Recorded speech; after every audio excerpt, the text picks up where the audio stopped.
où la liberté de choix se pose. Parce que la liberté de choix, ce n'est pas la liberté théorique de choisir, c'est la liberté réelle. Cette conférence qui est organisée par les Tables Rondes de l'Arbois avec l'aide de l'ECP dans cette merveilleuse université UM6P est très importante parce qu'elle parle des bouleversements que la science est en train de réaliser et aussi des conséquences que ces bouleversements ont sur la société.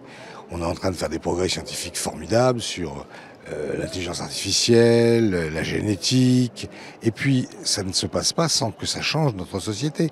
L'intelligence artificielle change notre manière de voir ce qui est vrai, ce qui est faux. La génétique change la nature de l'homme qui va se régénérer. Or, nos institutions ont été faites pour un homme moins intelligent, en tout cas ayant moins de connaissances, ayant une santé plus fragile. Il va falloir les adapter. La difficulté, bien sûr, c'est que la science, elle progresse très vite et que le droit, les assurances, ça va beaucoup moins vite.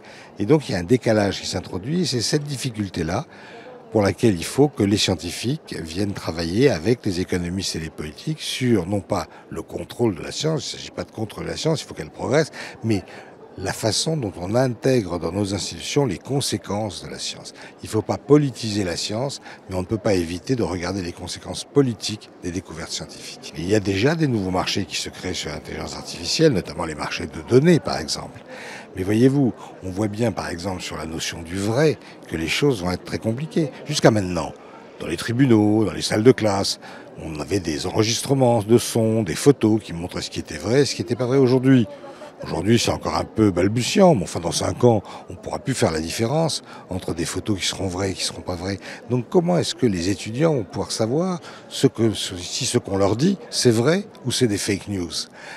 Il y a donc des marchés nouveaux, des compétences nouvelles, des compétences épistémiques, c'est-à-dire de vérification de la qualité de l'information qui se crée, et c'est un monde qui est entièrement nouveau. Le contexte social, par des biais cognitifs, par l'interface par lequel on accède à l'information,